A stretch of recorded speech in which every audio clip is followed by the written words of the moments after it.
ರಾಜ್ಯದಲ್ಲಿ ಡೇಂಜರ್ ಡೆಂಗಿಗೆ ಮಕ್ಕಳೇ main target ಆಗ್ತಿದ್ದಾರೆ. ಮಕ್ಕಳ ಸಾವಿನ ಸಂಖ್ಯೆ ಕೂಡ ಹೆಚ್ಚಾಗ್ತಾ ಇದೆ.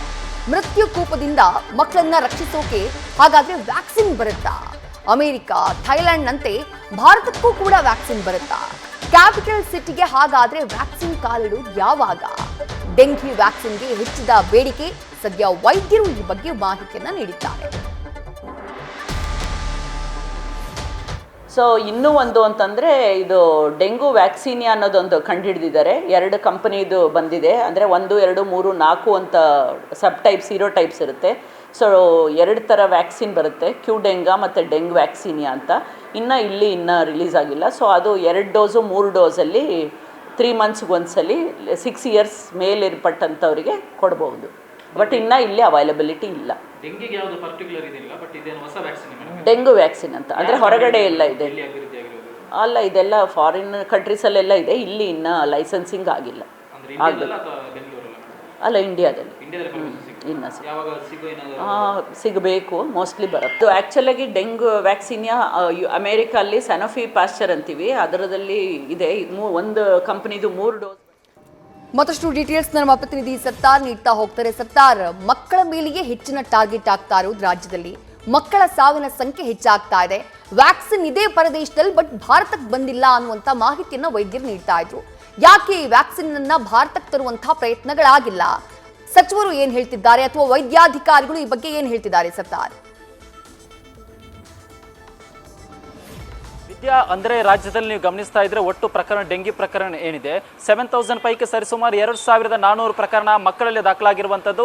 ಈಗಾಗಲೇ ಅಂದರೆ ಇದರ ಬೆನ್ನಲ್ಲೇ ಈಗ ಏನು ವ್ಯಾಕ್ಸಿನ್ಗೆ ಬೇಡಿಕೆ ಕೂಡ ಹೆಚ್ಚಾಗಿರುವಂಥದ್ದು. ಯಾಕೆ ಇದನ್ನು ಭಾರತಕ್ಕೆ ಇನ್ನೂ ತರಲು ಸಾಧ್ಯ ಆಗಿಲ್ಲ ಅನ್ನೋದನ್ನು ಕೂಡ ನಾವು ಗಮನಿಸಲೇಬೇಕಾಗುತ್ತೆ. ಮುಖ್ಯವಾಗಿ ಥೈಲ್ಯಾಂಡ್ನಲ್ಲಿ ಮಕ್ಕಳಲ್ಲಿ ಹೆಚ್ಚು ಡೆಂಗಿ ಪ್ರಕರಣ ಬಂದಂತಹ ಸಂದರ್ಭದಲ್ಲಿ ಅಲ್ಲಿ ಅದನ್ನು ಹತೋಟಿಗೆ ತರಲು ಇದೇ ವ್ಯಾಕ್ಸಿನೇಷನ್ ಅನ್ನು ಯೂಸ್ ಮಾಡಲಾಗಿತ್ತು. ಬಟ್ ಈ ಪೈಕಿ ಅಂದರೆ 2 ದೇಶದಲ್ಲಿ, ಅಮೆರಿಕ ಹಾಗೂ ಥೈಲ್ಯಾಂಡ್ನಲ್ಲಿ ಈ ಒಂದು ವ್ಯಾಕ್ಸಿನ್ ಹೆಚ್ಚು ಯೂಸ್ ಆಗಿದೆ. ಬಟ್ ಭಾರತಕ್ಕೆ ಬರುವ ನಿಟ್ಟಿನಲ್ಲಿ ಈಗಾಗಲೇ ಮೊದಲ ಹಂತವಾಗಿ ಲೈಸೆನ್ಸಿಂಗ್ ಪ್ರಕ್ರಿಯೆ ಆಗಬೇಕು, ಅದು ಕೂಡ ನಡೀತಾ ಇದೆ. ಅಂದ್ರೆ ACVIP ಅಂತ ನಾವು ಏನ್ ಕರಿತೀವಿ, advisory committee of vaccination and humans practice, ಈ ಲೈಸೆನ್ಸಿಂಗ್ ಮಾಡುವ ನಿಟ್ಟಿನಲ್ಲಿ ಈಗಾಗಲೇ ಕೆಲಸ ಕೂಡ ಮಾಡಿದೆ. ಸೀರಮ್ ಇನ್ಸ್ಟಿಟ್ಯೂಟ್ ಮೊದಲ ಹಂತವಾಗಿ ಈಗಾಗಲೇ ಟ್ರಯಲ್ ಕೂಡ ಮಾಡಿರುವ ವಿಚಾರ ಕೂಡ ಇದೀಗ ಹೊರಬರುತ್ತಿರುವಂತದ್ದು. ಈ ವ್ಯಾಕ್ಸಿನೇಷನ್ ಈ ಒಂದು ಸಂದರ್ಭದಲ್ಲಿ ಯಾಕೆ ಇಷ್ಟು ಇಂಪಾರ್ಟೆಂಟ್ ಅನ್ನು ಕೂಡ ನಾವಿಲ್ಲಿ ಗಮನಿಸಲೇಬೇಕಾಗುತ್ತೆ ವಿದ್ಯಾ. ಮುಖ್ಯವಾಗಿ ಯಾರಿಗೆ ಡೆಂಗಿ ಪ್ರಕರಣ ಬರುತ್ತೆ ಅವರಿಗೆ ಮೊದಲೇ ಡ್ಯಾಮೇಜ್ ಆಗುವಂಥದ್ದು ಬಿಳಿ ರಕ್ತ ಕಣ ಅಂತ ಮತ್ತು ಪ್ಲೇಟ್ಲೆಟ್ಸ್. ಅಂದ್ರೆ ಯಾವುದೇ ಒಂದು ವ್ಯಕ್ತಿಗೆ ಡೆಂಗಿ ಬಂದಂತಹ ಸಂದರ್ಭದಲ್ಲಿ ಮುಖ್ಯವಾಗಿ ಮಾನವನ ದೇಹದಲ್ಲಿ 3 ರೀತಿಯ ಜೀವಕೋಶ ಇರುತ್ತೆ. ಬಿಳಿ ರಕ್ತ ಕಣ ಆಗಿರ್ಬೋದು, ಕೆಂಪು ರಕ್ತ ಕಣ ಆಗಿರ್ಬೋದು, ಪ್ಲೇಟ್ಲೆಟ್ಸ್ ಆಗಿರ್ಬೋದು.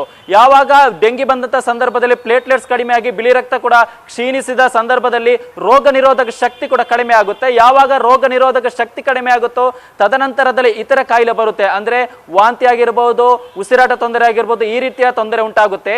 ಇದೇ ಸಂದರ್ಭದಲ್ಲಿ ಈ ವ್ಯಾಕ್ಸಿನೇಷನ್ ಏನಿದೆ ಅದು ರೋಗ ನಿರೋಧ ಶಕ್ತಿಯನ್ನು ಹೆಚ್ಚು ಮಾಡುತ್ತೆ.